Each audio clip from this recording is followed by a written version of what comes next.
देखियो अपना मिथिला के एखन एकटा ट्रेंड में रील चलि रहल छै जे पहिने के जे पुतोहु छलखिन ने ओ डरै छलखिन जे पता नहीं केहन साउस भेटत और एखुनका जे साउस छथिन ओ डरै छथिन जे पता नहीं केहन पुतोहु भेटत।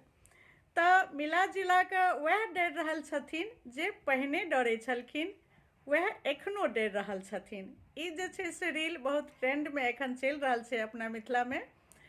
तऽ एहिपर में हमहूँ सोचलिए जे किछु एहिमे ऐड कऽ दै छी। देखियौ हमर सबके माँ कहै छलै, एकटा कहावत छै अपना मिथिला में जे साउस तर बसलहुँ तऽ की बसलहुँ, जखन पुतोहु तर बसलहुँ तखन बसलहुँ। तऽ एकर मतलब इएह छै जे डरि डरि कऽ जे पहिने जियल छलखिन जे हमरा साउस केहन भेटता, ओ एखनो डरि रहल छथिन जे हमर पुतोहु केहन भेटता। तऽ सही बात छै और वएह कहावत छै जे साउस तर बसलहुँ तऽ की बसलहुँ, पुतोहु तर बसब तखन बसलहुँ। बुझलियै?